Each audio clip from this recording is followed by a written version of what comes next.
Vamos a pasar a un gran tema de la dermatología, un tema importante de cara al examen, que son las enfermedades eritemato-descamativas. Bien, este grupo de enfermedades se llama así por su característica clínica principal, que es que presentan lesiones eritematosas con descamación, y engloba a 5 entidades. Estas 5 entidades serían la dermatitis seborreica, la psoriasis, el líquen plano, la pitiriasis rosada de Guibert y la pitiriasis rubra pilar. La más frecuente de las 5 es la dermatitis seborreica.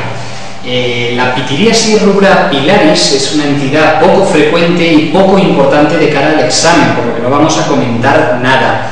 La pitiriasis rosada de Guibert es una entidad que muchos conoceréis, relativamente frecuente, que ya hemos comentado en lo referente a su etiología, que se relaciona con el herpes virus humano tipo 7 y se caracteriza por la aparición de una lesión de mayor tamaño que las demás, lo que se llama el medallón heráldico, una placa eritemato-descamativa con descamación en collarete, y a los pocos días la aparición repentina de múltiples placas ovaladas eritemato-descamativas de menor tamaño que característicamente se distribuyen siguiendo las líneas de tensión de la piel, dando una imagen que se conoce como imagen en árbol de Navidad.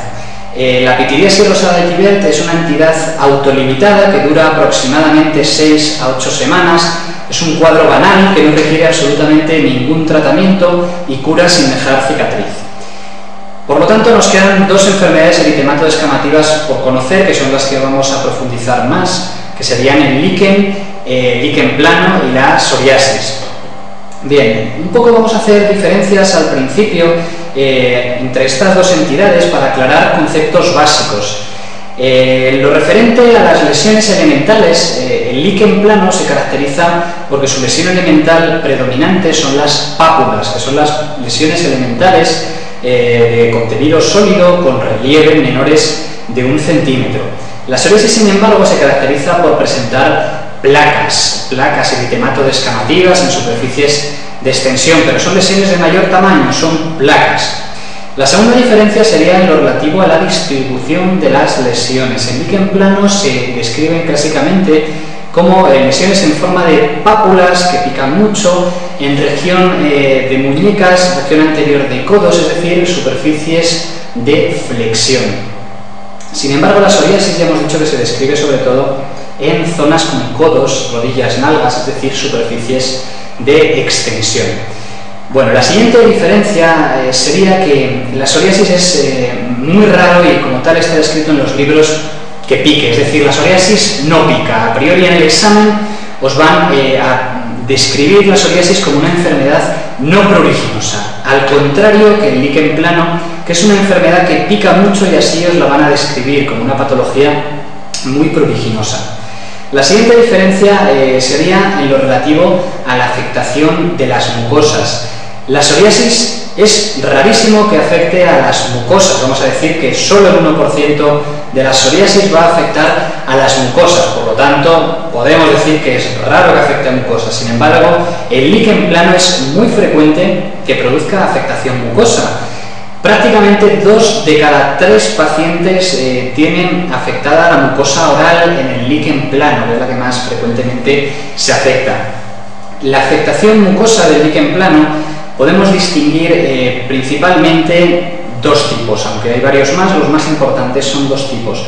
La afectación mucosa más frecuente en el líquen plano sería la forma de reticulado blanquecino. Esto es que aparezca un reticulado blanquecino en las mucosas, mientras que la segunda forma que vamos a comentar, que sería la forma más severa de afectación mucosa por el líquen plano, sería la forma erosiva, el líquen plano erosivo. Luego comentaremos que esta será la forma que más frecuentemente se asocie a una enfermedad viral asociada al líquen plano, que es el virus de la hepatitis C. Bien, más diferencias entre los 2 cuadros serían que la psoriasis y el líquen plano ambas pueden producir alopecia, pero la única que va a producir un cuadro de alopecia irreversible, alopecia cicatricial, y va a estar entre las causas de alopecia cicatricial, va a ser el líquen plano. La psoriasis será una alopecia reversible en todos los casos con el tratamiento de la placa de psoriasis. Pero el líquen plano puede producir una cicatriz en el cuero cabelludo y determinar una alopecia cicatricial. Bien, otra diferencia más entre ambas entidades sería en lo referente a su tratamiento. Digamos que el esquema general de cualquier dermatosis inflamatoria, el tratamiento de cualquier dermatosis inflamatoria, seguiría la norma de corticoide tópico más menos corticoide oral. Es decir, corticoide tópico, y si no responde se añaden los corticoides orales. Bien, el líquen plano cumple esta regla como la mayoría de enfermedades inflamatorias o con la mayoría de formas de eczema, pero la psoriasis tenemos que conocer que están totalmente contraindicados los corticoides sistémicos. Es decir, en la psoriasis luego veremos que los corticoides tópicos se utilizan mucho, pero los corticoides orales están totalmente contraindicados por el efecto rebote que producen. Por lo tanto, en la psoriasis nunca vamos a utilizar corticoides sistémicos, mientras que en el líquen plano sí que vamos a poder utilizar corticoides sistémicos si el paciente lo requiere.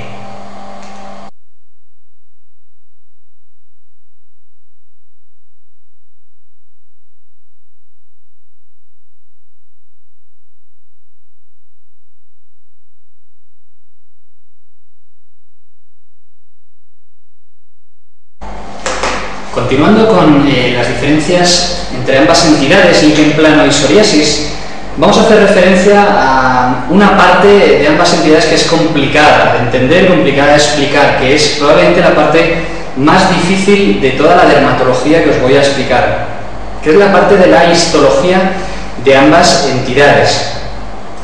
Entonces vamos a comenzar con la idea de la psoriasis. La psoriasis, digamos que es una enfermedad en la que se produce un aumento del crecimiento, una explosión del crecimiento celular a nivel de la epidermis, hay un aumento de la cinética celular. Es por ello que las células ascienden muy rápido, hay un tránsito epidérmico, las células van del estrato basal a descamarse al estrato córneo muy rápido, hay una explosión de crecimiento y la piel se engrosa. La piel se engrosa, pero como esa célula asciende tan rápido, digamos que no se va a engrosar a costa de todas las capas de la epidermis. Digamos que la epidermis globalmente está engrosada, el estrato espinoso globalmente está engrosado, hay una acantosis. Acanto es estrato espinoso, osis es aumento, hay una acantosis. Pero al llegar al estrato granuloso, como esas células han subido tan rápido del estrato basal al estrato córneo, no les ha dado tiempo a formar gránulos en ese estrato granuloso. Por tanto, a pesar de que toda la epidermis globalmente esté engrosada, el estrato granuloso en la psoriasis va a estar disminuido o ausente. Va a haber una hipogranulosis o agranulosis, ausencia o disminución del estrato granuloso. El estrato córneo, por supuesto, va a estar aumentado, va a haber una hiperkeratosis, pero como esas células han ascendido tan rápidamente, no les ha dado tiempo ni a formar gránulos en el estrato granuloso, ni a perder el núcleo antes de llegar al estrato córneo. Recordar que en el estrato córneo lo habitual es que haya células muertas sin núcleo, es decir, que toda célula al llegar al estrato córneo tiene que haber perdido el núcleo y tiene que estar muerta. Si esa célula sube muy rápido por la epidermis, como es lo que pasa en la psoriasis, no le da tiempo a perder el núcleo, por lo tanto vamos a encontrar núcleos en el estrato córneo. Y a ese hallazgo histológico se le llamaba parakeratosis. Por tanto, vamos a decir que en la psoriasis va a haber una hiperkeratosis paraqueratósica, es decir, va a haber un engrosamiento del estrato córneo con núcleos en sus células, con parakeratosis. Y esta es la histología típica de la psoriasis. Aparte, al ser una enfermedad en la que se produce un engrosamiento de la epidermis y un crecimiento celular exagerado, la epidermis va a tender a empujar a la dermis para abajo, con lo cual se elongan las papilas dermoepidérmicas, que es lo que se llama como papilomatosis, elongación de las papilas dermoepidérmicas.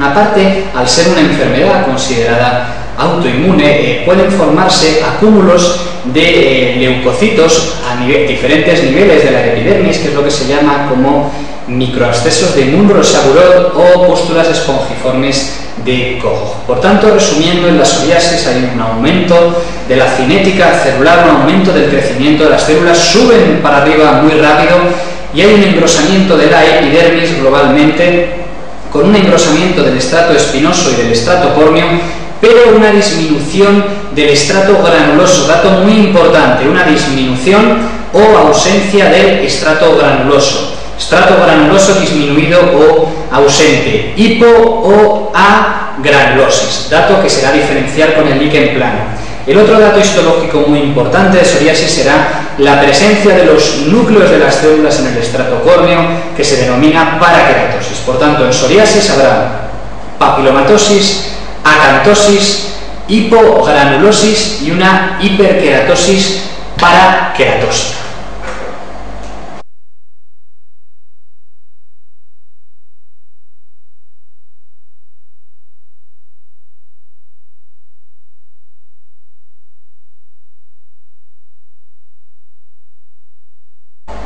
En la histología del líquen plano, la patogenia, digamos que es desconocida.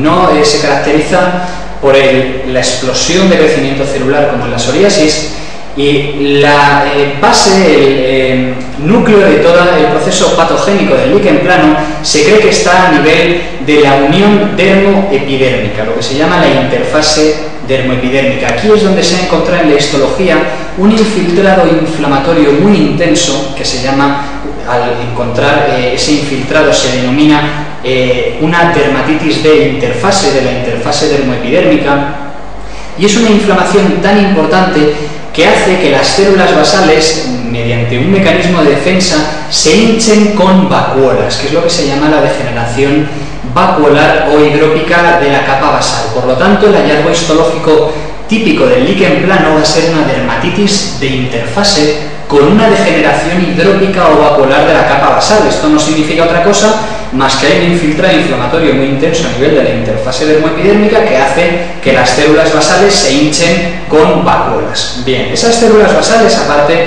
adoptan una morfología puntiaguda, que es lo que se denomina papilas dermoepidérmicas en dientes de sierra.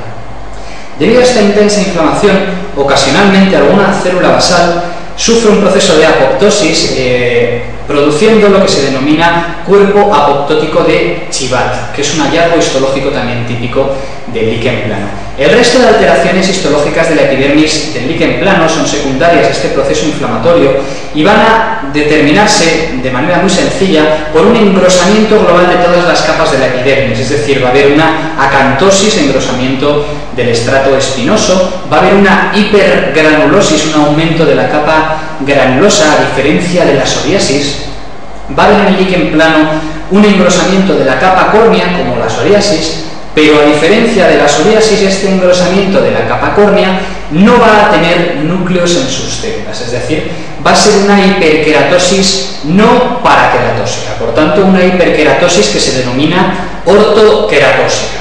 Por tanto, en el líquen plano vamos a encontrar una dermatitis de interfase con degeneración hidrópica o vacuolar de la capa basal, con papilas en dientes de sierra, con cuerpos apoptóticos de Chibat y un engrosamiento de todas las capas de la epidermis, es decir, acantosis, hipergranulosis y una hiperkeratosis que es ortoqueratósica.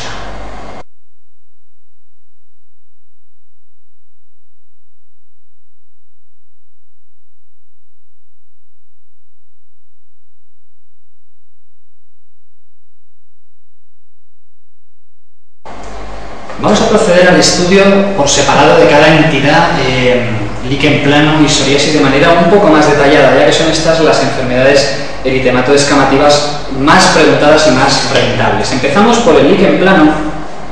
El líquen plano, ya hemos dicho que se caracteriza clínicamente por la aparición de pápulas pruriginosas, es una patología que pica mucho, pápulas pruriginosas en zonas de flexión. Se describen las pápulas como pápulas planas poligonales pruriginosas, la regla de las 4 P's, pápulas planas poligonales pruriginosas. Estas pápulas, al acercarse y mirarlo detenidamente, se ve que tienen unas estrías blanquecinas en su superficie, que son las llamadas estrías de Wickham. Por tanto, las pápulas del líquen plano podrán asociarse a estrías de Wickham en su superficie. Bien, es característico del líquen plano la afectación mucosa. Ya hemos comentado en forma lo más frecuente de un reticulado blanquecino en mucosas, pero también la posibilidad de aparición de otras diferentes formas y variantes en mucosas, como es el líquen erosivo oral.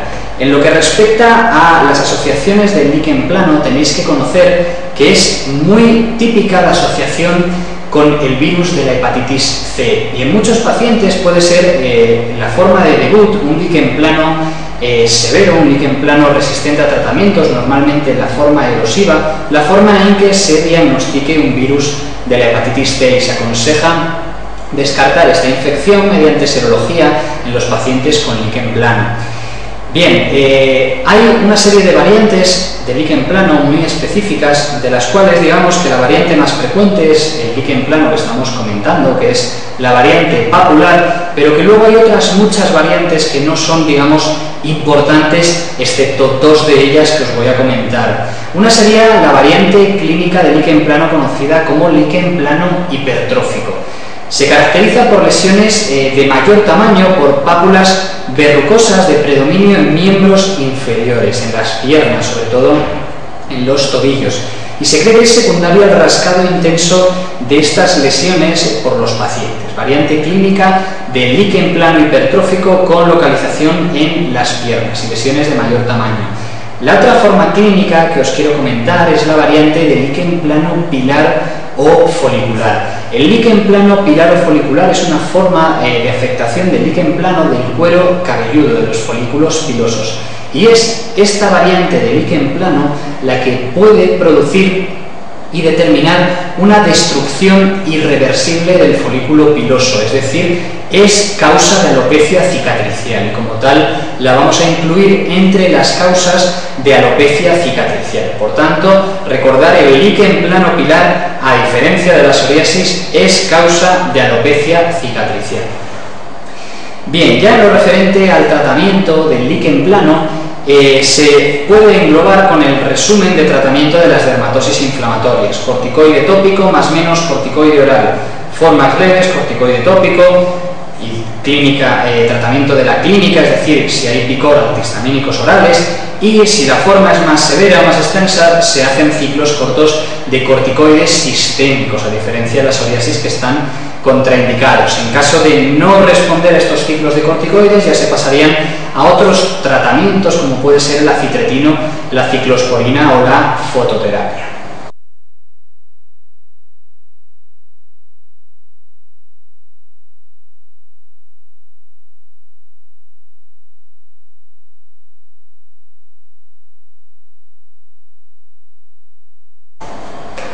Bien, vamos a comentar la psoriasis un poco más en profundidad. La psoriasis es una enfermedad bastante frecuente, afecta al 2% de la población.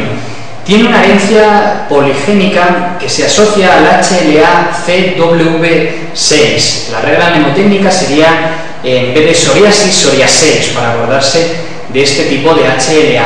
Es una patología que no tiene predominio de sexo, afecta igual a hombres y a mujeres, y como hemos dicho antes, no suele afectar a mucosas, no suele picar, y al no afectar a mucosas no suele producir úlceras orales ni genitales, como otras enfermedades de origen reumatológico como el lupus eritematoso sistémico. Dentro de los desencadenantes de psoriasis tenemos las infecciones, determinados fármacos, el estrés, que es el desencadenante más frecuente, el frío y la sequedad, y los traumatismos. En general, os tiene que sonar a desencadenante de psoriasis todo lo que os suene al invierno, con el frío, la sequedad, el estrés, la toma de más fármacos por mayores infecciones. Y el tema de los traumatismos es curioso, porque al tener un paciente psoriasis, si se hace un arañazo o si se da un traumatismo en una región de la piel, como puede ser una cicatriz de una cirugía, es curioso porque a los pocos días o semanas ese paciente desarrolla lesiones de psoriasis sobre ese área de traumatismo, es decir, que el traumatismo es un desencadenante de que aparezca esa dermatosis sobre las áreas donde se ha golpeado o se ha hecho la cicatriz. Bien, pues este fenómeno de aparición de una dermatosis sobre áreas de traumatismo se llama fenómeno de Keffner y va a ser común a todas las enfermedades eritematodeescamativas, al igual que en otro grupo de enfermedades que puede aparecer, como pueden ser las verrugas, el vitilio o el síndrome de Sweet, pero es característico de las enfermedades eritematodeescamativas. Bien, respecto a los factores que tienden a mejorar la psoriasis, encontramos sobre todo lo que os suene a verano: el calor, la humedad y la luz solar. El tema de la luz solar es muy importante porque la aplicación de radiación ultravioleta de manera controlada es lo que se conoce como fototerapia y es un tratamiento muy eficaz para la psoriasis, que ahora vamos a comentar. Por tanto, no confundáis, la psoriasis mejora con el sol, no es una enfermedad fotosensible, sino todo lo contrario, mejora con el sol. Bien, continuando un poco con la psoriasis, vamos a hablar acerca de su clínica. La clínica de psoriasis se caracteriza predominantemente por placas eritematodeescamativas en zonas de extensión.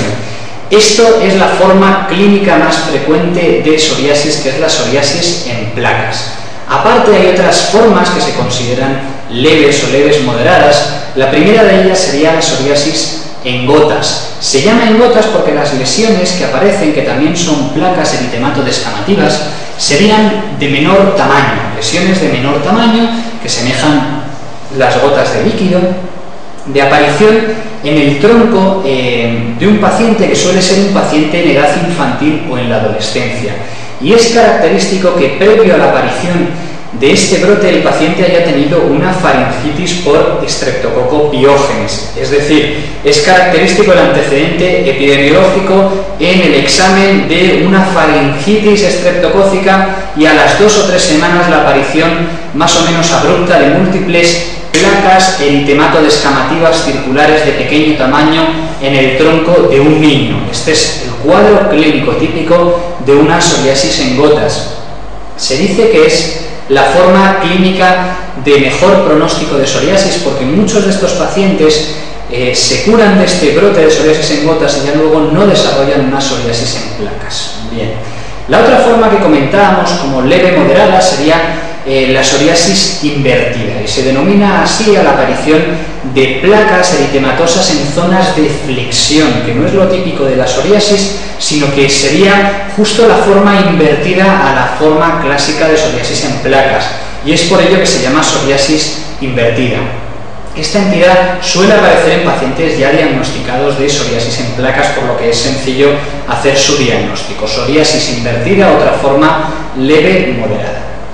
Bien, vamos a reconocer también dos formas severas de psoriasis. La primera de ellas sería la eritrodermia psoriásica. La eritrodermia psoriásica se caracteriza por la aparición de eritema y descamación en más del 90% de la superficie corporal en un paciente con diagnóstico de psoriasis. El concepto de eritrodermia es un síndrome multietiológico que puede tener un origen tanto en psoriasis, tanto eczematoso, tanto neoplásico como el síndrome de Sézary. También puede tener un origen farmacológico, ser una toxicodermia, etc. Y se caracteriza por la aparición, ya hemos dicho, de eritema y descamación en más del 90% de la superficie corporal. Tiene distintos grados de gravedad, pero normalmente es una entidad severa, una entidad grave, que el paciente presenta fiebre con leucocitosis, afectación del estado general, y es una forma clínica que va a requerir un ingreso hospitalario con un tratamiento sistémico que haga efecto, digamos, en el menor tiempo posible, la eritrodermia psoriásica. De manera análoga a otro cuadro también severo que produce fiebre con leucocitosis, postración, afectación de estado general, es la pustulosis generalizada psoriásica. Es la aparición de eritema salpicado por múltiples micropústulas a lo largo de toda la superficie corporal. También es una entidad asociada a la psoriasis que se considera como severa, requiriendo ingreso y tratamiento sistémico que haga efecto rápido en el paciente.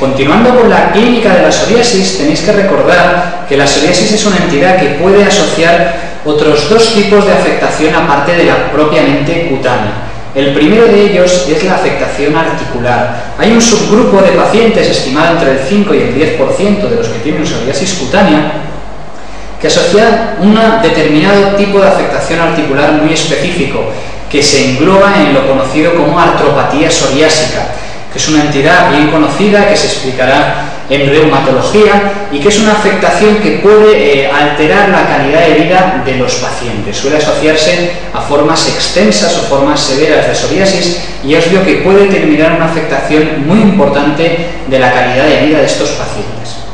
El otro tipo de afectación frecuente en la psoriasis es la afectación de las uñas, la onicopatía.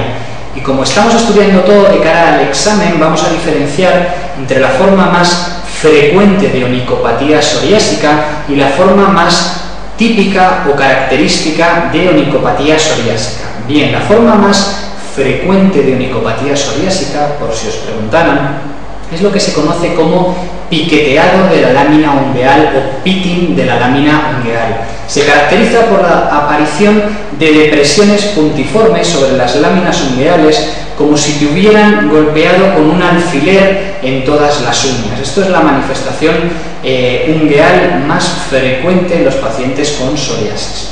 Bien, sin embargo, la afectación más típica, la más específica de pacientes con psoriasis, sería lo que se conoce como hiperkeratosis subungueal distal con onicolisis, es decir, que hay un engrosamiento del estrato córneo a nivel de la zona distal de debajo de la lámina ungueal hasta que determina su ruptura y se rompe la zona distal de la uña, hiperkeratosis subungueal distal con onicolisis, la manifestación ungueal más específica, más típica de la psoriasis.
Vamos a finalizar la psoriasis con el tratamiento de la psoriasis, que es una parte de su manejo que está en constante desarrollo y en el cual últimamente ha habido novedades importantes. Globalmente vamos a decir que el tratamiento de la psoriasis se divide en un tratamiento tópico y un tratamiento sistémico. La mayor parte de pacientes se van a controlar con un tratamiento tópico, pero de cara al examen lo que más nos va a interesar es la parte de tratamiento sistémico. Bien, el tratamiento tópico que se va a aplicar en todos los pacientes que tengan lesiones, aparte de medidas generales como los emolientes, que es sinónimo de hidratantes, y los queratolíticos, que son sustancias que ayudan a mejorar el aspecto estético de las lesiones, la base del tratamiento tópico van a ser los antiinflamatorios tópicos por excelencia usados en dermatología, es decir, los corticoides tópicos. Son los fármacos más utilizados. Corticoides tópicos hay de diversas potencias. Tenéis que recordar que el efecto adverso más frecuente de los corticoides tópicos es la atrofia cutánea y que potencialmente se pueden producir efectos adversos sistémicos como el Cushing iatrógeno por absorción sistémica de altas cantidades y zonas de extensión muy amplias de aplicación de corticoide tópico. Por tanto, hay que tener precaución con estos tratamientos, intentar no aplicarlos de manera continuada, sino aplicarlos en ciclos de tiempo limitados. Bien, aparte de los corticoides tópicos, tenemos otro grupo farmacológico eficaz en el tratamiento tópico de la psoriasis, que son los derivados de la vitamina D tópicos, el calcipotriol y el tacalcitol. Recordad que estos fármacos son fármacos tópicos, fármacos en cremas. No existen vía oral, no existe calcipotriol vía oral. El derivado de la vitamina D vía oral sería la vitamina D, no el calcipotriol vía oral. Por tanto, estos fármacos son solo fármacos tópicos, calcipotriol y tacalcitol. Aparte, se puede utilizar otro grupo de fármacos tópicos como son los retinoides tópicos, el tazaroteno, cuyo uso principal es en el acné y en la psoriasis. Se ha visto que no es tan eficaz como otras medidas tópicas, pero puede ser útil en determinados tipos de pacientes. En resumen, el tratamiento tópico se aplicaría a todos los pacientes que tengan lesiones y básicamente consiste en la aplicación de corticoides tópicos. Últimamente va muy bien la aplicación de corticoides tópicos en asociación al calcipotriol, que se ha comercializado en forma de una crema y es actualmente uno de los tratamientos de elección de las formas leves de psoriasis, tratamiento tópico con asociación de corticoide tópico y de calcipotriol tópico. Bien, luego tendremos el tratamiento sistémico de la psoriasis. Un poco entre medias de tratamiento tópico y tratamiento sistémico de psoriasis estaría la aplicación de radiación ultravioleta con fines terapéuticos, lo que se conoce como fototerapia. Recordad que la psoriasis mejora con el sol y esta medida se ha utilizado para mejorar las lesiones de los pacientes. Por tanto, la fototerapia va a ser un tratamiento eficaz para los pacientes con psoriasis. Diferenciamos dos tipos de fototerapia: la fototerapia de ultravioleta B de banda estrecha y la fototerapia que se denomina terapia PUVA, que es la asociación de un fotosensibilizante, un soraleno, y luego la exposición solar a la radiación ultravioleta A, la exposición en una máquina de radiación ultravioleta A. La fototerapia puede ser un tratamiento muy polivalente que sirva para formas leves, para formas moderadas o para formas más extensas. La idea es que la ultravioleta B de banda estrecha sería el tratamiento indicado en formas leves moderadas y la terapia PUVA sería el tratamiento indicado en formas más extensas. Realmente el tratamiento sistémico de la psoriasis, aunque ha habido bastantes novedades, se sigue restringiendo su manejo diferencial a los tres fármacos clásicos: los retinoides orales, el metotrexate o la ciclosporina. Recordad que los corticoides orales están totalmente contraindicados en el tratamiento de la psoriasis por el efecto rebote que producen. Por lo tanto, ante un paciente vamos a diferenciar el manejo entre retinoides orales, metotrexate o ciclosporina. ¿Cuándo vamos a indicar un tratamiento sistémico? Pues bien, de manera muy resumida, y aunque esto varía según los protocolos, en general se considera que son indicaciones de tratamiento sistémicos las tres siguientes que os voy a comentar. La primera de ellas sería el fracaso del tratamiento tópico. Es evidente, si no ha funcionado el tratamiento tópico, habrá que dar un tratamiento sistémico. Bien, la segunda de ellas sería que se tenga una psoriasis en placas, que es la forma más frecuente de psoriasis, pero que sea muy extensa, una forma que se considere que afecte a más del 25% de la superficie corporal. Estará indicado introducir un tratamiento sistémico. Y la tercera indicación de tratamiento sistémico en la psoriasis sería que nos presentemos ante una forma de las que hemos denominado severas o urgentes de psoriasis, una eritrodermia o una pustulosis psoriásica. Eso sería una indicación de tratamiento sistémico, y de un tratamiento sistémico que haga efecto relativamente rápido para mejorar al paciente rápido y no poner en riesgo su vida con otros tratamientos de más lenta acción. Bien, entonces, para diferenciar entre el manejo de cada uno de los tres fármacos sistémicos importantes en la psoriasis, vamos a analizar cada uno de ellos por separado. En primer lugar, los retinoides orales, el acitretino, son fármacos muy buenos para el tratamiento de la psoriasis en placas crónicas extensas que requieren un tratamiento sistémico.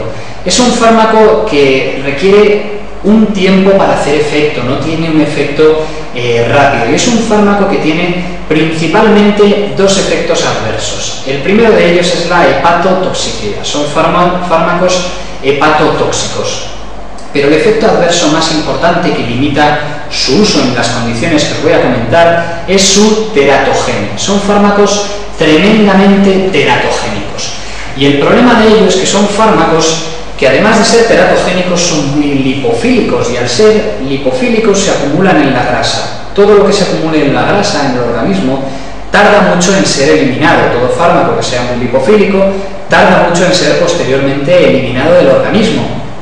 Quiero decir con esto que al administrar acitretino a una mujer en edad fértil, va a haber que darle anticoncepción durante el tratamiento para evitar su embarazo, pero una vez que suspenda el tratamiento, esa paciente todavía va a seguir teniendo acitretino en su organismo, porque va a estar acumulado en la grasa hasta un tiempo después, y va a ser necesario darle anticoncepción durante este periodo de tiempo posterior a finalizar el tratamiento. Y este periodo es muy importante. Tarda en eliminarse completamente del organismo alrededor de 2 años. Por tanto, a una paciente mujer en edad fértil que le queramos dar acitretino, va a haber que darle anticoncepción durante el tratamiento y luego durante 2 años después de haber finalizado el tratamiento. Esto es demasiado tiempo, y no es que el acitretino vaya a estar contraindicado en mujeres en edad fértil, pero se va a desaconsejar porque es mucho tiempo de dar anticoncepción en estas pacientes. Por tanto, el acitretino va a ser un fármaco muy bueno en pacientes varones con psoriasis en placas extensas, mujeres mayores con psoriasis en placas extensas, pero no en pacientes mujeres en edad fértil, ni en las formas, digamos, urgentes de psoriasis, porque va a tardar en hacer efecto. Bueno, el segundo fármaco que vamos a comentar es el metotrexato. Metotrexato os tiene que sonar de cara al examen, sobre todo al tratamiento de la artritis reumatoide. Bueno, pues lo puedes relacionar como tal, y es que va a ser el tratamiento de elección de las formas sistémicas de psoriasis, es decir, las formas que cumplen indicación de tratamiento sistémico y que asocian artropatía, porque digamos que vamos a cubrir las dos afectaciones con el mismo fármaco, a matar 2 pájaros de un tiro. Metotrexate mejora tanto la piel como la afectación articular. Es un fármaco que también es hepatotóxico, produce fibrosis hepática, y también digamos que tarda tiempo en hacer efecto. Es un fármaco que también es teratógeno, pero a diferencia del acitretino se elimina mucho antes del organismo, tarda solamente 3 meses en eliminarse. Por lo tanto, en mujeres en edad fértil tendremos que dar anticoncepción durante el tratamiento, más luego los 3 meses posteriores a haber finalizado el tratamiento, con lo cual va a ser un tratamiento a tener en cuenta, no tan descabellado como podía ser el acitretino. Finalmente tenemos la ciclosporina. La ciclosporina os tiene que sonar a un tratamiento relativamente inocuo, no como el inmunosupresor del trasplante renal. En la psoriasis digamos que lo utilizamos a dosis mucho menores, y aunque tiene sus efectos adversos, se puede utilizar sobre todo en ciclos cortos de tratamiento para aliviar brotes muy agudos de los pacientes o para tratar a mujeres en edad fértil. Tiene la ventaja respecto a los anteriores Primero, de que es el fármaco sistémico que más rápido hace efecto en los pacientes con psoriasis, efecto de acción muy rápido. Segundo, es el único de los fármacos que no es teratogénico y no es preciso dar anticonceptivos orales ni durante el tratamiento ni posteriormente, por tanto puede ser una opción interesante en mujeres en edad fértil. Y tercero, es un fármaco que en principio es menos hepatotóxico que el acitretino y que el metotrexate. A cambio de ello, es un fármaco que sí que tiene una nefrotoxicidad a tener en cuenta, y es por ello que en los pacientes se aconseja un control estricto de la tensión arterial y de la creatinina. Bien, por tanto, de manera resumida, en un paciente que acude por una eritrodermia, pustulosis, con un cuadro severo, urgente, un tratamiento muy bueno sería el ingreso con corticoides tópicos más de tratamiento sistémico la ciclosporina, porque es un fármaco que hace efecto muy rápido. Sin embargo, en un paciente que asocia afectación articular con una psoriasis en placas muy extensa, el tratamiento más adecuado sería, por ejemplo, el metotrexate, porque digamos que tratamos las dos vertientes de afectación de la enfermedad. En un paciente con psoriasis en placas extensas, si es un varón, un tratamiento muy bueno puede ser el acitretino, al igual que si es una mujer mayor, pero si es una mujer en edad fértil tenderemos más a tratarlo con metotrexate o ciclosporina o simplemente con fototerapia. Bien, ya para finalizar el tratamiento de la psoriasis, comentar simplemente de manera teórica la aparición del nuevo grupo de fármacos biológicos, que son los inhibidores del TNF-alfa, infliximab y etanercept, que están todavía en desarrollo y aunque ya se ha probado su indicación hay poca experiencia clínica y digamos que no van a ser de primera indicación en ningún paciente, sino que se utilizan como segundo o tercer escalón en pacientes que tienen contraindicación a otros fármacos o que han desarrollado efectos adversos a los fármacos clásicos de tratamiento de la psoriasis. Comentar como punto final que un fármaco biológico de reciente aparición, que era el efalizuant, indicado para la psoriasis, acaba de ser retirado del mercado por el aumento de la incidencia de leucoencefalopatías virales en estos pacientes.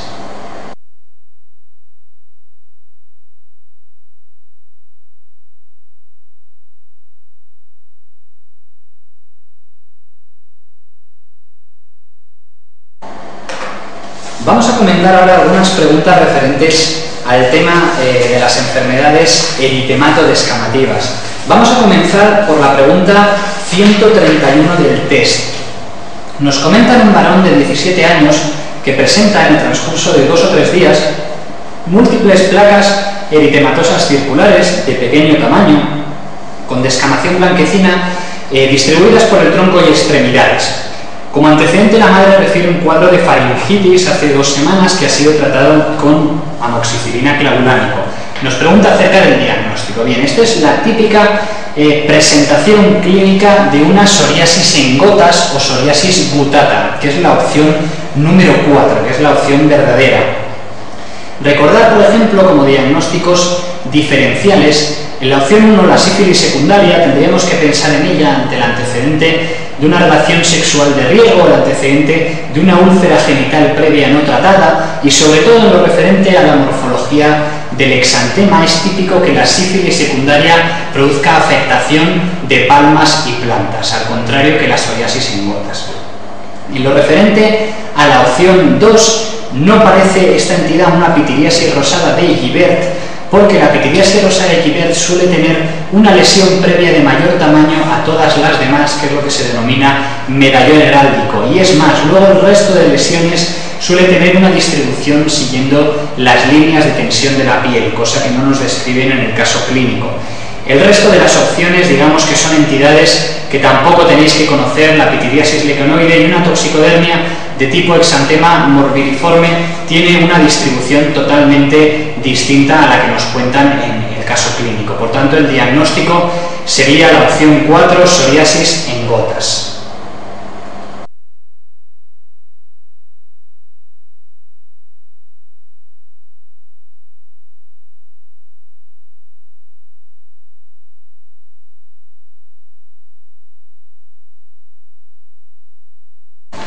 La siguiente pregunta de este tema que vamos a realizar es la pregunta número 57 del test. La pregunta 57 del test nos pregunta nos presentan una niña que ha aparecido con múltiples placas eritemato-escamosas de pequeño tamaño distribuidas por el tronco, con una descamación nacarada al rascar. 2 semanas antes había tenido una faringoamigdalitis. Y nos preguntan acerca de la respuesta correcta. Bien, el diagnóstico es muy similar a la pregunta anterior, no podéis fallarlo, es un diagnóstico de una psoriasis en gotas con el típico antecedente de una faringitis.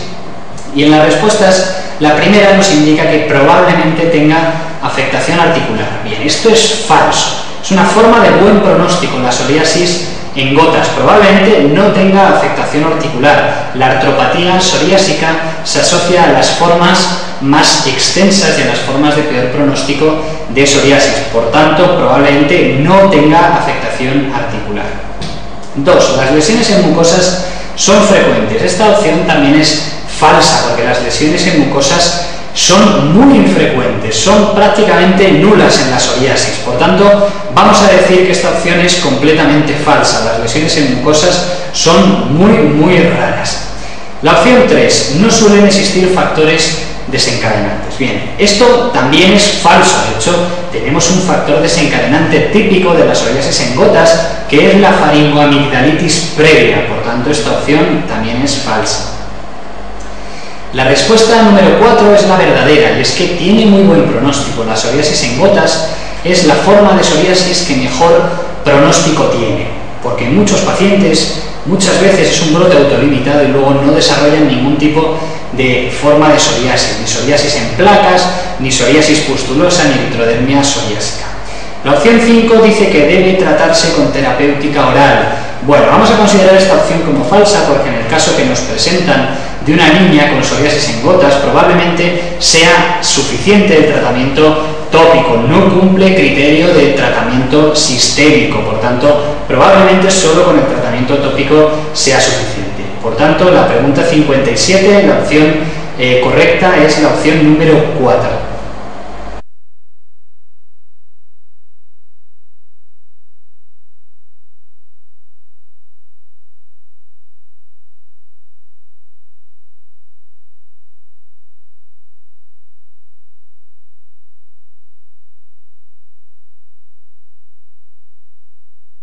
En la pregunta número 58 nos describen una mujer joven, en edad fértil, de 31 años, con una psoriasis en placas extensa, afectando a más de un 40% de la superficie corporal total. Nos comentan que ni el tratamiento con medicación tópica ni la terapia PUVA, que es una forma de fototerapia, han conseguido controlar la enfermedad. Nos preguntan acerca de la falsa. Bien, estamos ante una mujer en edad fértil con una psoriasis que cumple criterios de tratamiento sistémico, porque afecta a más del 25% de la superficie corporal y porque además no ha respondido al tratamiento tópico.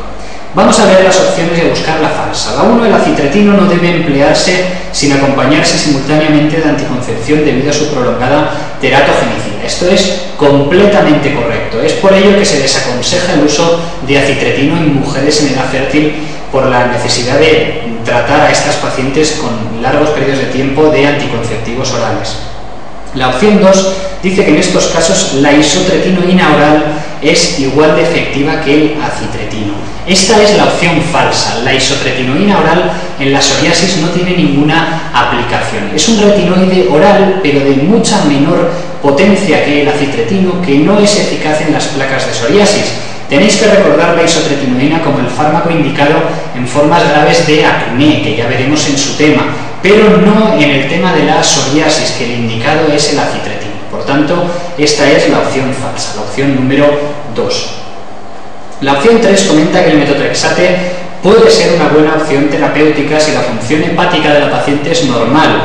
Esto es correcto, el metotrexate requiere un periodo de anticoncepción mucho menor, mucho más razonable, 3 meses, y puede ser una opción buena en pacientes también en edad fértil, mujeres en edad fértil.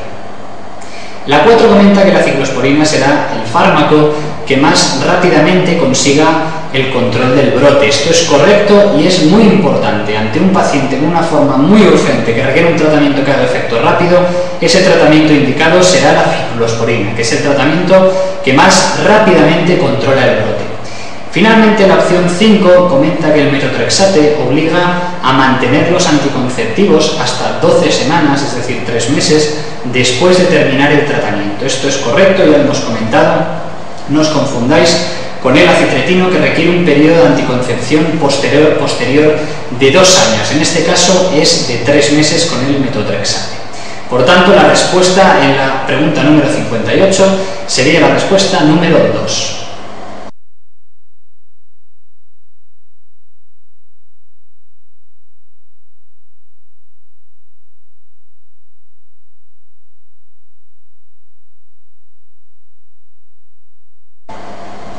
Bien, la pregunta 59 nos pide la falsa acerca del tratamiento de la psoriasis. En primer lugar, comentan que los ultravioleta B se usan en el tratamiento de la psoriasis en gotas. Correcto, se pueden usar los ultravioleta B de banda estrecha, es la forma de fototerapia que se utilizaba para algunas formas leves moderadas de psoriasis, como puede ser una psoriasis en gotas. La opción 2 comenta que el calcipotriol es un fármaco por vía oral para el tratamiento de la psoriasis extensa. Falso. Esto no podéis caer en ello. El calcipotriol es un fármaco tópico, no es un fármaco vía oral, es una crema, no se utiliza vía oral porque no existe. Por tanto, el calcipotriol es un fármaco tópico y la opción 2 va a ser la opción falsa. La opción 3 comenta acerca de los preparados de ditranol, que son irritantes y tiñen la piel. Esto es correcto y es la razón por la cual se están dejando de utilizar. La opción 4 comenta que cuando se alcanza una dosis acumulada de metotrexate oral está indicado realizar una biopsia hepática. Esto es correcto. Clásicamente se ha tenido el dintel a partir del 1,5 gramos de metotrexate acumulado en el organismo para la realización de biopsia hepática. Hoy día se está experimentando con una determinación analítica para ver el grado de afectación hepática, que sería la determinación de procolágeno tipo 3, que puede evitar la biopsia hepática en pacientes en tratamiento crónico con metotrexate. Esto todavía está en experimentación. Y la última opción sería, referiría a que la protección ocular durante la exposición a ultravioleta A también se recomienda 24 horas después del tratamiento. Bien, esto es correcto, es algo muy específico, y es que al dar la terapia con radiación ultravioleta A, la terapia UVA en la psoriasis, previamente se administra un fotosensibilizante que es el soraleno. Y este fotosensibilizante puede acumularse en el cristalino y luego con la exposición solar dar lugar a cataratas, y la razón es que hay que esperar esas 24 horas a que el soraleno se elimine completamente del organismo para poder recibir radiación ultravioleta artificial. Por tanto, la opción falsa, la que hay que contestar en esta pregunta, es la opción número 2.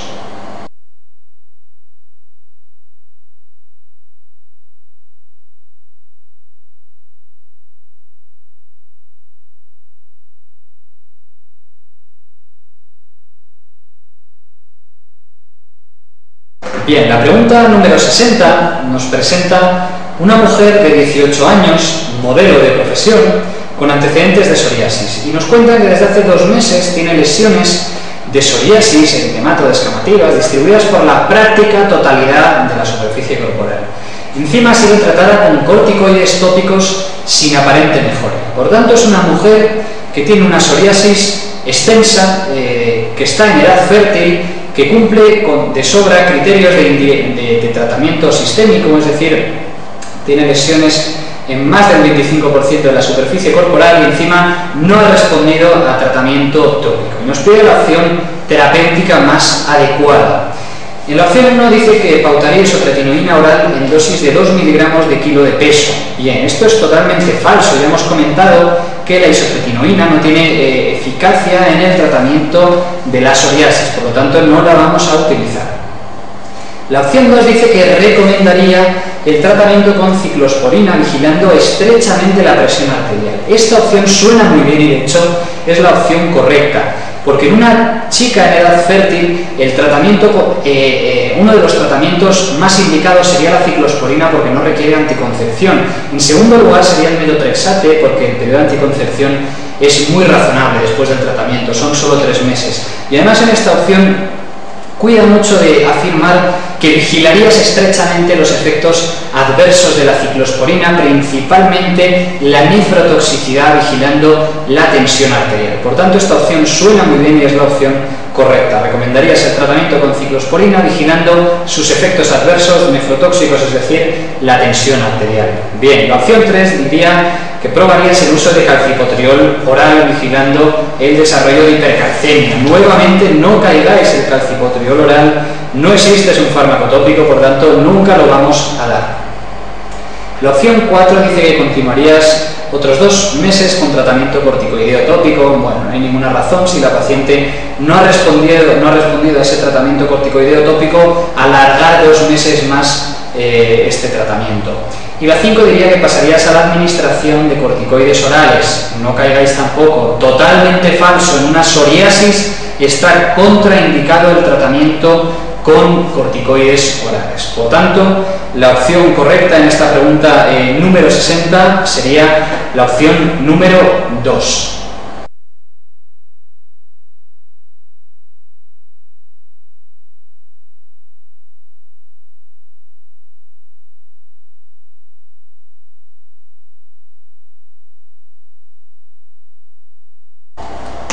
En la pregunta 61 del test nos comentan una mujer de 30 años que presenta una erupción desde hace 10 días, eritemato escamosa, fundamentalmente en el tronco, pero le produce síntomas. Estamos en el tema de enfermedades eritemato-descamativas. A la exploración comentan que las lesiones siguen una distribución de las líneas de tensión de la piel, siendo una de mayor tamaño que el resto. Bien, esto en principio no nos tiene que sonar a psoriasis, sino que es otra enfermedad eritemato-descamativa que no hemos comentado, que tiene un curso muy típico, que es exactamente el que veis en la pregunta. Es la pitiriasis rosada de Guibert.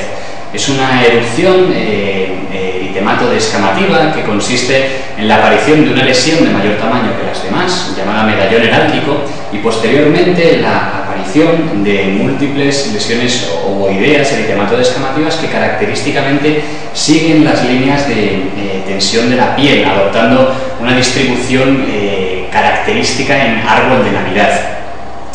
Se ha relacionado etiológicamente esta entidad con el herpes virus humano tipo 7, y esta entidad lo que tenéis que conocer es que es un cuadro absolutamente banal, es decir, no tiene importancia y en alrededor de entre 6 y 8 semanas desaparece espontáneamente sin requerir ningún tratamiento ni dejar ningún tipo de lesión residual. Entonces nos preguntan cuál es la opción falsa. La primera opción dice que las recurrencias de este cuadro son raras. Esta afirmación es verdadera, es decir, se suele tener esta entidad en caso de padecerla una vez en la vida y se ha visto que son muy raras, excepcionales, las recurrencias de una pitiriasis rosada de Guibert, a diferencia, por ejemplo, de los brotes de una psoriasis en gotas, que suelen ser episodios que se repiten. La segunda opción dice que se cree que está producido por un virus. Esto es correcto, efectivamente hemos comentado, se relaciona etiológicamente con el herpes virus humano tipo 7. La tercera opción dice que el tratamiento de elección es la prednisona oral.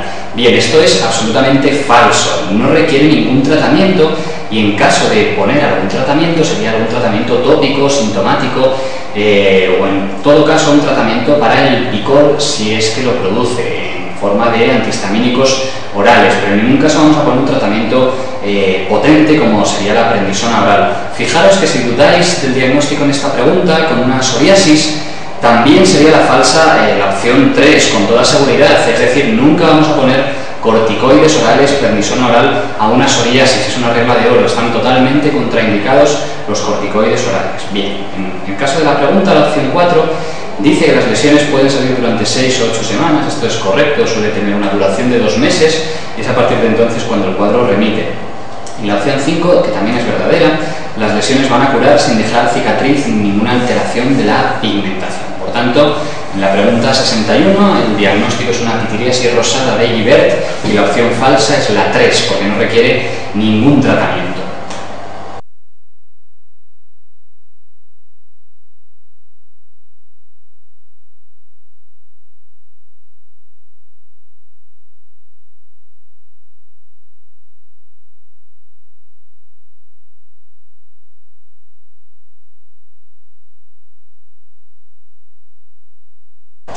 La pregunta pregunta 62 nos habla acerca de una mujer mayor de 70 años que desde hace varios meses tiene unas lesiones en la vulva que le pican, es decir, le produce picor, que es un síntoma que no es en absoluto típico de la psoriasis. Bien, desde hace 2 meses además presenta unas lesiones papulosas violáceas que también le pican en superficies de extensión de miembros y en tronco, es decir, es una paciente que tiene unas lesiones papulosas violáceas junto con lesiones mucosas en la vulva blanquecinas, todo con mucho picor.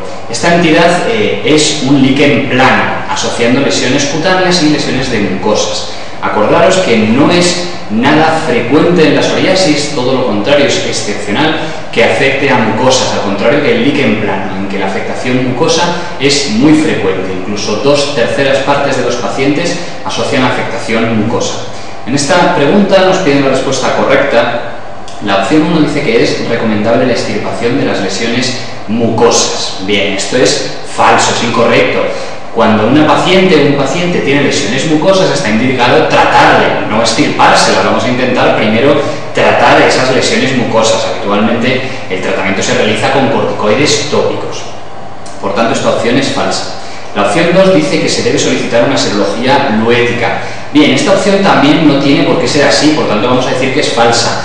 Si pusiera que se debe solicitar una serología para virus de la hepatitis C, sería correcta por la frecuente asociación del líquen plano y el virus de la hepatitis C, pero en este caso no hay por qué pedir una serología para la sífilis, porque no existe ningún dato que nos haga pensar en una sífilis en la pregunta. Por tanto, la opción 2 también es falsa.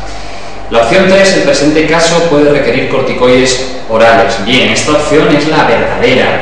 Ya sabéis que además de que nos dicen puede, que es una palabra que nos abre mucho el abanico y la mayor parte de las veces que nos hablen en una opción de que puede ser algo será verdadera, en este caso además es completamente cierto que este caso con afectación mucosa y un caso ya de varios meses de evolución, es cierto que probablemente requiera corticoides orales. Por tanto, esa va a ser la opción verdadera. Recordar que en el líquen plano, a diferencia de la psoriasis, podíamos utilizar en el tratamiento corticoides orales, cosa que va a estar totalmente contraindicada en el tratamiento de una psoriasis. Bien, la opción 4 dice que la resolución del cuadro se produce en 1 año. Esto es falso, no tiene por qué ser así, depende de cuándo trates a la paciente y depende de la evolución que tenga en sí la enfermedad, que muchas veces no es predecible, por tanto esa opción es falsa. Y la opción 5 dice que la degeneración tumoral es más frecuente en las lesiones cutáneas. Bien, esto es falso porque la degeneración tumoral es más frecuente en las lesiones mucosas de líquen plano, sobre todo los líquen plano erosivos de la boca tienen un riesgo más elevado que las lesiones crónicas de la piel en degenerar en un carcinoma, que será un carcinoma espinocelular. Por tanto, en esta pregunta número 62, la opción correcta es la opción 3.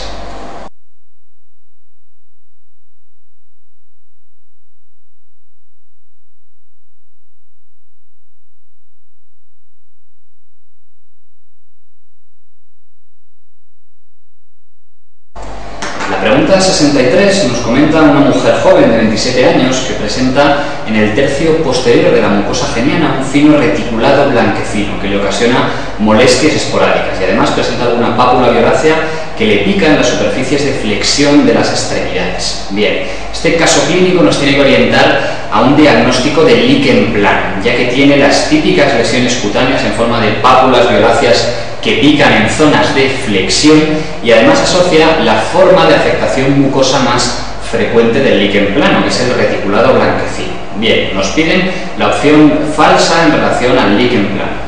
La primera opción dice que la afectación mucosa es frecuente. Esto es completamente correcto, ya que hemos dicho que hasta en 2/3 partes de los pacientes diagnosticados con líquen plano podemos encontrar afectación mucosa. En la opción 2 comentan que pueden afectarse en un 10% de los casos las uñas.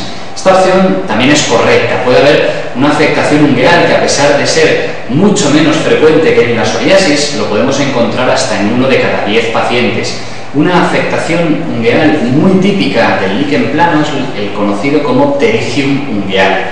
Recordar que, a diferencia del líquen plano, la psoriasis va a afectar a las uñas de manera mucho más frecuente. Se dice, dependiendo de las series, que hasta un 60 o 70% de los pacientes con psoriasis tienen algún tipo de afectación ungueal. Bien, en la pregunta, la opción 3 dice que se trata con corticoides. Esto es correcto acerca del líquen plano. El líquen plano puede tratarse tanto con corticoides tópicos como con corticoides orales, por tanto esa opción es verdadera.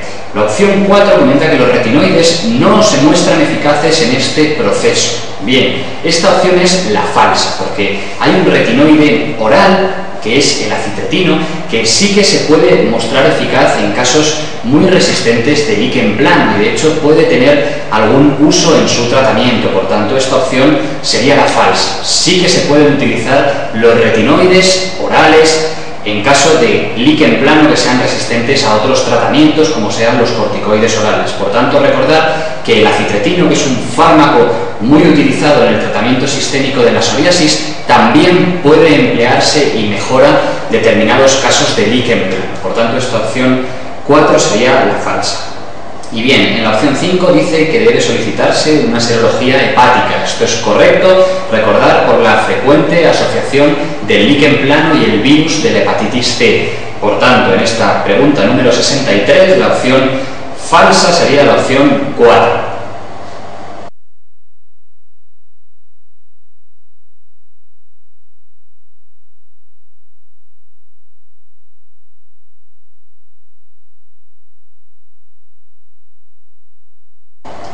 En la pregunta 107 del test nos preguntan que cuál es el hallazgo histológico de los que nos presentan que no vamos a encontrar en un líquen plano. Bien, los hallazgos histológicos de las biopsias cutáneas quizás es una de las partes más áridas y aburridas de la dermatología para el examen, pero con una serie de conceptos que tengamos claros vamos a poder contestar con acierto la mayoría de las preguntas. Nos presentan 5 hallazgos histológicos del líquen plano. Son los cuerpos de Chibat, la acantosis, la hiperkeratosis ortoqueratósica, la dermatitis de interfase con degeneración hidrópica de la basal y la hipogranulosis. Bien, recordar que el líquen plano es una enfermedad eritemato-descamativa en la que la epidermis se va a engrosar. Y precisamente en el líquen plano, a diferencia de la psoriasis, vamos a ver un engrosamiento de todos los estratos de la epidermis, incluida la capa granulosa. Por tanto, la opción falsa va a ser la opción 5, que nos comenta que hay una hipogranulosis, disminución de la capa granulosa, porque el hallazgo histológico esperable en el líquen plano va a ser una hipergranulosis.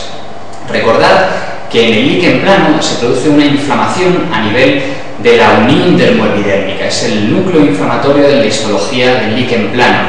Esta densidad de células inflamatorias en la unión dermoepidérmica es lo que se llama la dermatitis de interfase. Bien, las células de la capa basal como mecanismo de defensa se vacuolizan, se llenan de vacuolas, se hinchan como balones y este mecanismo de defensa es lo que se llama la degeneración hidrópica o vacuolar de la capa basal. Por tanto, un hallazgo histológico típico del líquen plano va a ser la dermatitis de interfase con degeneración hidrópica o vacuolar de la capa basal, que es exactamente lo que nos pone en la opción 4. Eso es correcto. Bien, hemos dicho que en el líquen plano se van a engrosar todos los estratos de la epidermis, incluida, por supuesto, el estrato espinoso, y al engrosamiento del estrato espinoso se le va a llamar acantosis en la histología. Por tanto, la opción 2 también va a ser correcta, vamos a encontrar acantosis. El estrato córneo, el más superficial de todos, también va a estar engrosado, es decir, va a haber una hiperkeratosis. Y a diferencia de la psoriasis, en el líquen plano no vamos a encontrar núcleos en las células de este estrato córneo, es decir, no vamos a encontrar la alteración histológica denominada parakeratosis, que son núcleos en las células del estrato córneo. Por tanto, en el líquen plano veremos una hiperkeratosis no paraqueratósica, y a este hallazgo se le va a denominar hiperkeratosis ortoqueratósica. Por tanto, la hiperkeratosis ortoqueratósica va a ser un hallazgo histológico típico del líquen plano, como nos dicen en la opción 3, que también es correcta.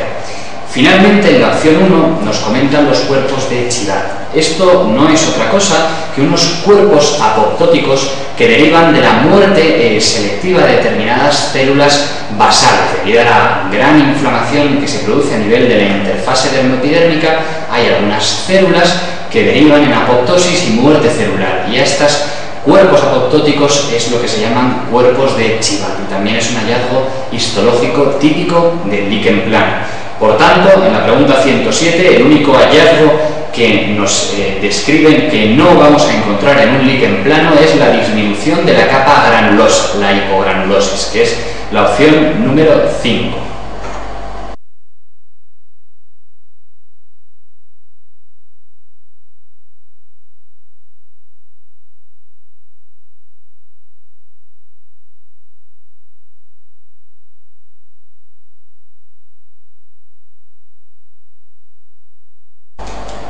La pregunta 147 del tema 7 de los desgloses es una pregunta difícil y nos preguntan acerca de las manifestaciones clínicas del líquen plano y piden la falsa. La opción 1 dice distribución simétrica en zonas flexurales y esta opción es correcta. Recordar que en general las dermatosis inflamatorias suelen tener una distribución simétrica, tanto psoriasis, líquen plano como otras. Por tanto, esta primera parte de esa opción va a ser correcta.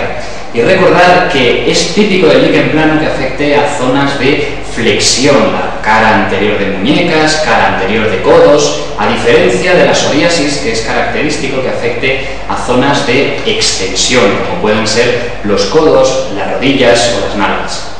Por tanto, esta primera opción va a ser correcta. Bien, la opción 2 dice que la mayoría de pacientes tienen picor. Esto también va a ser correcto. El líquen plano es una enfermedad muy pruriginosa, a diferencia de la psoriasis, en que los pacientes no suelen referir picor. La opción 3 comenta un dato muy específico y bastante difícil, y es que la variante anular del líquen plano se localiza con preferencia en el pene. Bien, esta opción es correcta. La variante anular es una variante rara del líquen plano en que las lesiones adoptan una morfología anular y es una forma de líquen plano que afecta característicamente a las mucosas, sobre todo a la mucosa genital. Por tanto, la opción sería verdadera, ya que dice que se localiza con preferencia en el pene. La opción 4 dice que la variante hipertrófica se localiza preferentemente en el cuero cabelludo. Esta va a ser la opción falsa. La variante hipertrófica es muy característica de las piernas, sobre todo de la zona de los tobillos, y se caracteriza por ser y presentar lesiones muy engrosadas, lesiones hiperqueratósicas, lesiones muy hipertróficas, secundarias al rascado crónico de las lesiones. Por tanto, tenéis que recordar que esta variante hipertrófica se localiza con preferencia en las piernas. Hay, sin embargo, una variante de líquen plano que sí que es típico que se localice en el cuero cabelludo. Y es importante porque esta variante de líquen plano, que es el líquen plano pilar o líquen plano folicular, va a producir alopecia cicatricial, es decir, va a destruir el folículo piloso de manera irreversible y va a ocasionar unas placas alopécicas irreversibles, al contrario que la psoriasis, que no va a ser causa de alopecia cicatricial. Por tanto, ya os digo, esta opción número 4 es falsa porque la variante hipertrófica se localiza con preferencia en las piernas, no en el cuero cabelludo.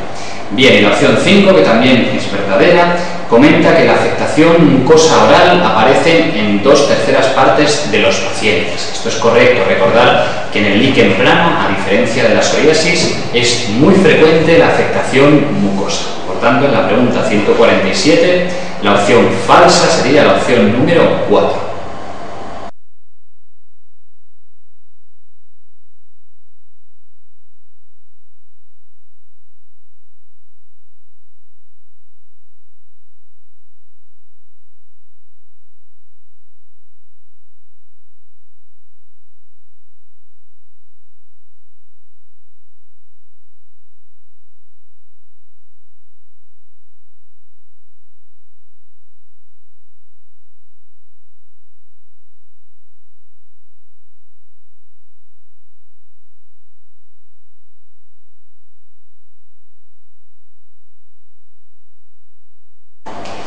La pregunta 249 del tema 7 de los desgloses habla acerca de un paciente de 40 años que desde hace 3 meses tiene unas lesiones papulosas poligonales localizadas en cara anterior de muñecas y en tobillos, que le pican mucho, acompañadas de mucho picor.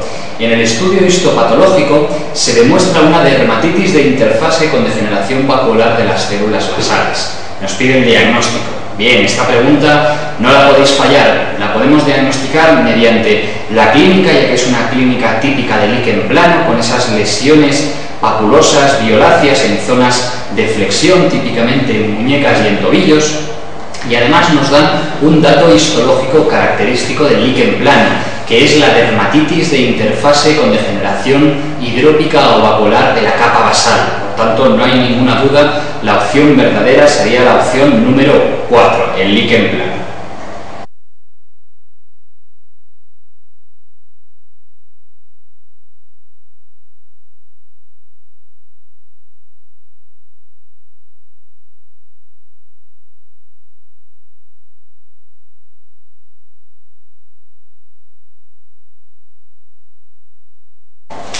La pregunta 135 del tema 7 de los desgloses nos comentan que cuando se observa una imagen histológica de acantosis con elongación de las crestas interpapilares que pueden fusionarse entre sí, hiperkeratosis y acúmulos epidérmicos de leucocitos polimorfonucleares, estamos hablando de, nos pide el diagnóstico, bien, es la histología típica de una psoriasis. Ya hemos comentado la histología del líquen plano.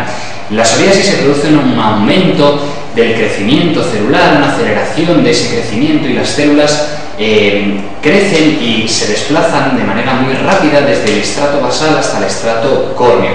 Y esto va a determinar primero un engrosamiento de toda la epidermis, pero a diferencia del líquen plano no va a ser a costa de todos los estratos de la epidermis, sino que va a haber un estrato que disminuye, que va a ser precisamente el estrato granuloso, porque los queratinocitos, para formar gránulos en este estrato, digamos que necesitan un mínimo de tiempo, y si esas células suben muy rápido hacia el estrato córneo, como pasa en la psoriasis, no les va a dar tiempo a desarrollar los gránulos. Por tanto, un hallazgo histológico característico de la psoriasis va a ser que la capa granulosa va a estar disminuida o ausente, es decir, va a haber una hipogranulosis o agranulosis.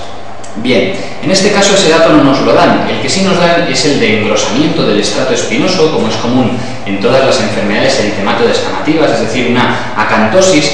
Va a haber un engrosamiento del estrato córneo, una hiperkeratosis, y aquí está el dato clave de la pregunta, que nos dicen que esa hiperkeratosis va a tener un dato histológico típico del líquen plano, y es que las células del estrato córneo van a presentar núcleos, es decir, va a haber una hiperkeratosis con parakeratosis o una hiperparakeratosis. Este dato es muy típico del líquen plano y nos tiene, del líquen plano, de la psoriasis, y nos tiene que hacer pensar en psoriasis. Además, nos dan otro dato bastante característico de la psoriasis, y es que va a haber acúmulos epidérmicos de leucocitos polimorfonucleares, es decir, va a haber microabscesos de Munro-Sagurov. Por tanto, recordar que esta es la histología típica de una psoriasis, que es la opción 5, la verdadera, que se caracteriza principalmente por esa papilomatosis, elongación de papilas dermoepidérmicas, una acantosis, engrosamiento del estrato espinoso, una hipogranulosis, disminución del estrato granuloso, con un engrosamiento del estrato córneo y con presencia de núcleos en las células del estrato córneo, es decir, con una hiperkeratosis paraqueratósica. También es característico el acúmulo de leucocitos a lo largo de diferentes partes de la epidermis en lo que se conoce como microabscesos de Munro-Sagurov. Por tanto, en esta pregunta número 135, la opción correcta va a ser la opción número 5, la psoriasis.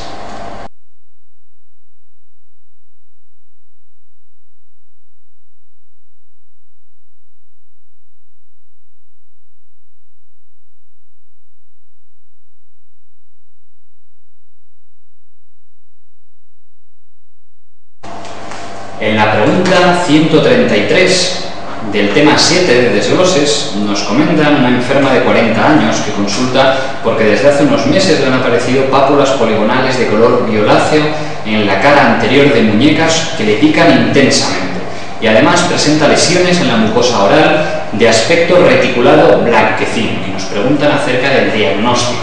Bien, es una pregunta sencilla que no se puede fallar. Es el caso clínico típico de un líquen plano, con afectación tanto cutánea como mucosa. Recordar la afectación cutánea típica del líquen plano en forma de pápulas violáceas que pican mucho en zonas de flexión de las extremidades, preferentemente en las muñecas y en los tobillos, que asocia además afectación mucosa frecuentemente en forma de un reticulado blanquecino en la mucosa yugal. Por tanto, son los dos datos que nos dan en esta pregunta y el diagnóstico está claro. Es la opción 2, un lichen planus.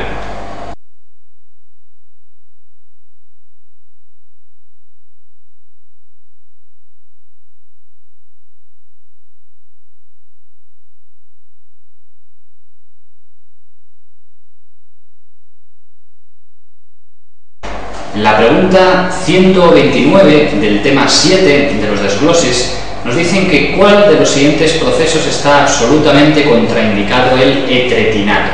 Recordar que el etretinato y el acitretino son fármacos equivalentes, es decir, son retinoides orales que se suelen utilizar para el tratamiento de las enfermedades eritemato-descamativas con afectación severa, preferentemente para el tratamiento de la psoriasis. Tenéis que conocer acerca de estos fármacos, que son unos fármacos reguladores de la queratinización, que tienen un buen perfil de seguridad, a excepción de que son fármacos tremendamente teratogénicos. Es decir, por supuesto que están contraindicados en el embarazo.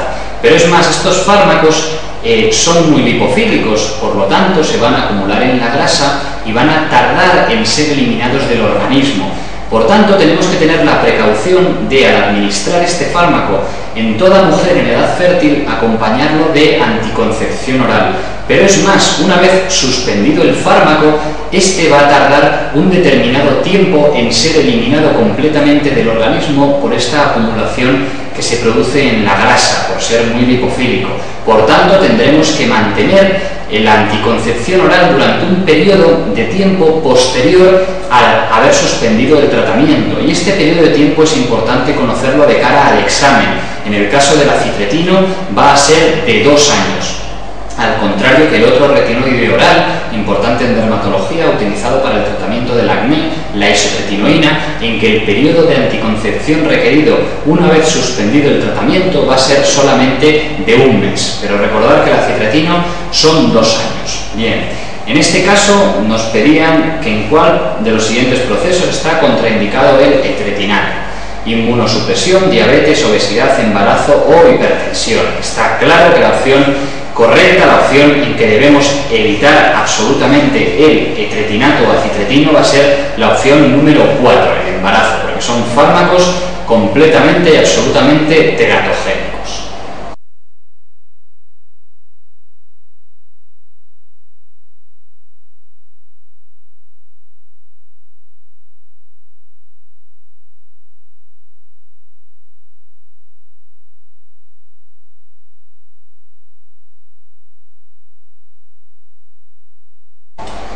Bien, en la pregunta 130 del tema 7 de los desgloses nos describen una mujer joven que consulta porque desde hace aproximadamente 2 semanas le han aparecido de manera eruptiva unas máculas y placas eritematosas en el tronco. Nos da un dato muy importante, y es que hubo una lesión mayor que las demás antes de que apareciera el resto. Las lesiones comentan que presenta una descamación fina en la periferia y que son discretamente pruriginosas. No hay afectación palmoplantar y la serología urétrica es negativa y nos pide el diagnóstico más probable. Este es el caso clínico típico de una pitiriasis rosada de Gibert.